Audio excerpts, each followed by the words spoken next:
Bonjour à tous et à toutes. Nous nous retrouvons pour cette nouvelle vidéo afin de parler de la nouvelle lune. C'est une éclipse partielle de soleil qui a lieu jeudi 10 juin à 10h54 pour la France, à 19,47 du Gémeaux. N'oubliez pas de vous munir de la Gazette Astro pour votre prise de notes. Le lien du support est dans la description. Il est totalement gratuit. N'hésitez pas également à vous inscrire à la newsletter afin de la réceptionner tous les mois. Il est intéressant de voir où se situe sur votre thème natal le 19e degré du Gémeaux.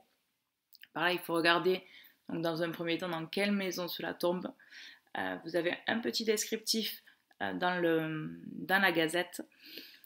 J'ai créé également un groupe privé sur Facebook afin de rassembler une communauté bienveillante pour échanger autour de l'astro et de s'entraider. Le nom du groupe est Cosmic Gang. Si cela vous intéresse, n'hésitez pas, le lien est également dans la description. Donc la nouvelle lune, c'est lorsque les deux luminaires forment une conjonction. Cette fois-ci, c'est une éclipse de soleil. Elle est dans le signe donc, du Gémeaux, un signe d'air mutable qui est conjoint à Mercure, qui est en domicile, qui est actuellement rétrograde, qui forme un trigone à Saturne, qui est également rétrograde dans le signe du Verseau, et il forme un carré à Neptune. On peut constater une chose, c'est que le thème est chargé en air, donc le ton est donné, la communication sera au centre de cette lunaison.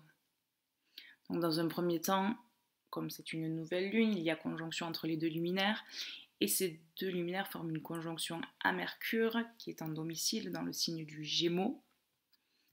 Cela amène un côté sociable, on aura des facilités à s'adapter, un esprit vif également, nous serons aussi attirés par la nouveauté. Ça reste quand même un signe double et cela peut venir troubler l'équilibre intérieur. On peut être à fleur de peau, on peut avoir aussi envie de fuir une certaine solitude.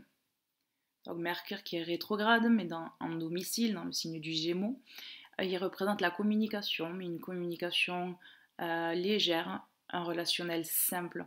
On ne voudra pas de fioritures, nous n'irons pas forcément en profondeur dans les échanges, limite superficielles. On peut aussi se sentir freiné dans ses actions, on peut avoir des retards, des oublis, des problèmes informatiques. On peut ressentir un changement de vision des choses que l'on traverse. Mercure qui forme un trigone avec Saturne qui est lui aussi rétrograde dans le signe du Verseau peut nous entraîner dans une certaine réflexion assez profonde afin de trier les informations reçues, essayer d'éloigner le superflu, peut-être aussi arrêter de ressasser les événements du passé. Comme je le disais au début de la vidéo, Mercure forme également un carré à Neptune. N'oublions pas que Neptune est la planète du flou, du mystique. Elle peut représenter aussi l'imagination, l'illusion, la sensibilité, et j'en passe. Et par là, on peut se sentir berné par notre jugement, notre manque d'objectivité, de clarté. Mars, qui est la planète de l'action, est toujours en opposition à Pluton, planète de la destruction pour la reconstruction. On peut voir par là une certaine remise en question. Il peut y avoir aussi peut-être de la colère refoulée, de la frustration, des angoisses, de la peur.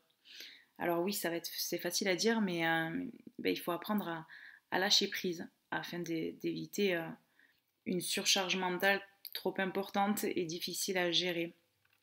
Après, Mars reste quand même sur le dernier degré du Cancer. Il est à 29 degrés 19 exactement. Et un Mars en Cancer, il est plus sur la défensive que dans l'attaque. Il ne faut pas oublier que cette interprétation reste générale.